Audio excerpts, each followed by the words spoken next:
In this video, let's take a look at creating a filled surface, both by patching a surface that's missing some information or creating a new surface. On the screen, we have a sketch. It's just a simple circle, but we're going to go ahead and create a filled surface using this as our input. So we're going to select filled surface on our surface tab and take a look at the input options. SOLIDWORKS wants to see a patch boundary. Now this could be a single sketch entity such as this circle. It could be multiple entities on a single or multiple sketches to create a closed boundary, or it could even be an open boundary if you use the fix up boundary options. Now, just a simple word of caution, if you use fix up boundary, you don't have any control as to how that boundary is going to be completed. Typically, it's based on your settings such as contact, tangent, or curvature as to how that boundary is actually going to be completed. So when you can, it's always best to complete the boundary yourself with sketches or edges. So let's simply select this sketch and take a look at what we can do here. So as far as controlling this surface, when we dealt with boundary surface, lofted, and swept surfaces, we had some control over how the surface was created in relation to the sketch. We could add a direction vector, or we could say normal to profile. When you're dealing with a filled surface, you don't have that option. You can only apply a contact, tangent, or curvature relation. Tangent and curvature are only available if you're selecting an edge and not a sketch, because there's no tangency or curvature information that can be used here. We have options to apply to all edges, such as tangency or curvature if we had more than one selection.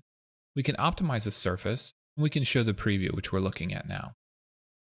We do have an option for constraint curves, which we'll talk about a little later as well.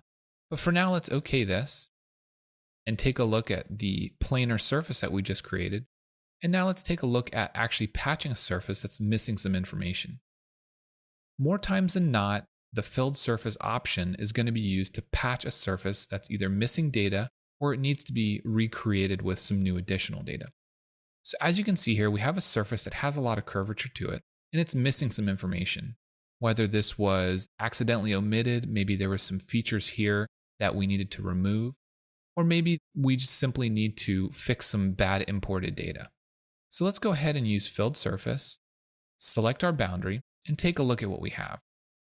So you can see from the preview on the screen that we're creating a surface, but it doesn't necessarily follow the curvature that we have here. So from our drop-down box, we can select tangent, or we can select curvature based on what we want to use and what type of surface patch we're trying to create. Once we hit OK, we can take a look at the result and notice that it follows the curvature of the surrounding surfaces. We can take a better look at this by using the evaluate option and taking a look at the color on the screen. The color changes signify a change in the radius of curvature.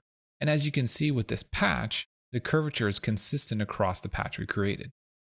So we would be good to simply knit these two together and have a nice simple patch without any geometry that is compromising its integrity.